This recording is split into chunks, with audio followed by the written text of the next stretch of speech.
नमस्कार मित्रों, भारतीय स्टार्टअप की सफलता की कहानी में आज हम बात करेंगे यूलर मोटर्स के संस्थापक सौरव कुमार की। सौरव की प्रारंभिक शिक्षा बिहार के पूर्णिया जानकीगंज गांव में हुई। उनके पिता ओम प्रकाश यादव एक स्कूल में शिक्षक थे। इसके बाद उन्हें बिंदेश्वर पाठक की कंपनी सुलभ से छात्रवृत्ति मिली। 2005 में सौरभ ने 12वीं पास की और उसी साल उनका Delhi college of engineering DCE में चयन हो गया। वहां पढ़ाई के दौरान उन्होंने DSIR के फंड से एक ऑटोनॉमस ग्राउंड व्हीकल बनाया। इसके लिए उन्हें की से यंग एंटरप्रेन्योर अवार्ड भी मिला था। Delhi college of engineering DCE से अपनी बीटेक की डिग्री प्राप्त करने के बाद वो रिसर्च इंटर्नशिप के लिए फ्रांस गए। वहां उन्होंने next generation driving assistance system पर काम किया। इससे सड़क किनारे दुर्घटनाओं को कम करने में मदद मिली। वहां से सौरभ आगे की पढ़ाई के लिए USA चले गए। फिर 2010 से 11 में उन्होंने न्यूयॉर्क की कॉर्नेल यूनिवर्सिटी से कंप्यूटर साइंस में मास्टर प्रोग्राम करना शुरू किया। वहीं अमेरिका में उन्होंने ओरेकल और याहू जैसी नामी कंपनियों में करीब 150,000 डॉलर यानी सालाना 1 करोड़ 20 लाख भारतीय रुपए के सैलरी पैकेज पर काम किया। उन संगठनों में सौरभ की भूमिका एक सॉफ्टवेयर डेवलपर की थी। वहां उन्होंने मशीन लर्निंग और कंप्यूटर विजन पर फोकस किया।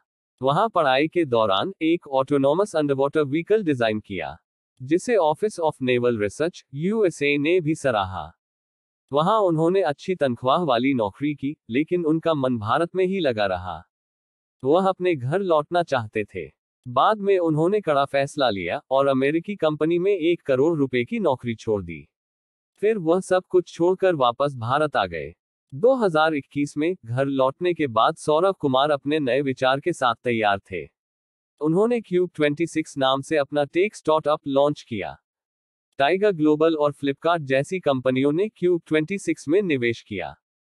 ये कंपनी यूजर एक्सपीरियंस को बेहतर बनाने के लिए कई डिवाइस और प्लेटफॉर्म हेतु कस्टमाइज्ड एंड्रॉयड एप्लीकेशन पर काम करती थी। हालांकि वह इस कंपनी के साथ ज्यादा समय तक नहीं टिक सके, क्योंकि क्यूब 26 को पेटीएम ने साल 2017 में खरीद लिया। क्यूब 26 से बाहर निकलने के बाद वह नए अवसर तलाश रहे थे। भारत में ई वाहन को बढ़ावा देने के लिए भारत सरकार ने 2018 में एक मजबूत कदम उठाया। नीति आयोग के नेतृत्व वाली केंद्र सरकार ने इस संबंध में नियम बनाए और ई वाहन के लिए भारी समर्थन और सब्सिडी की घोषणा की। तब सौरभ ने ई वाहन बनाना उचित समझा और 2018 में ओला मोटर लॉन्च की। सौरभ ने बैटरी से चलने वाले छोटे कमर्शियल व्हीकल की दिशा में काम करना शुरू किया। सौरभ का मानना है कि भारतीय बाजार में मौजूद ज्यादातर कमर्शियल EV को मजबूत नहीं माना जाता है।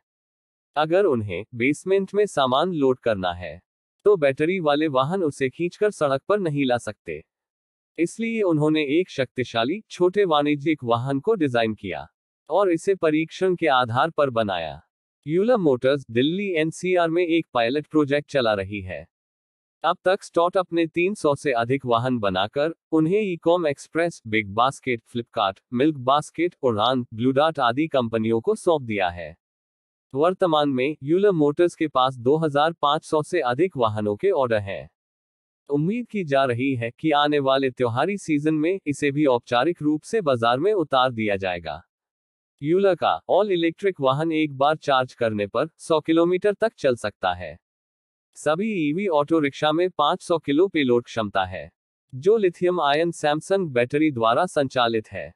इन EV ऑटो रिक्शा की बैटरी लाइफ लगभग 3-4 साल होने का दावा किया जाता है। यूलर मोटर्स ने 600 से ज्यादा लोगों को रोजगार दिया। अब इस कंपनी की वैल्यूएशन $30 मिलियन यानी 240 करोड़ रुपए आंकी गई है।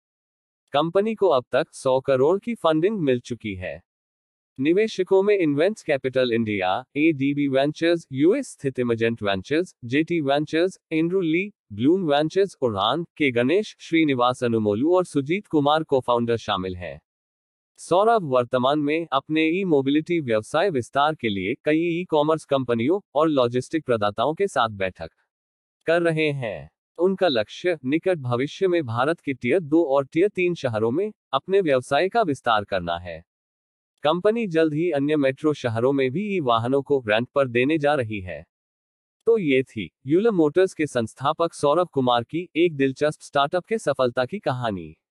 श्रोतों का बहुत बहुत धन्यवाद।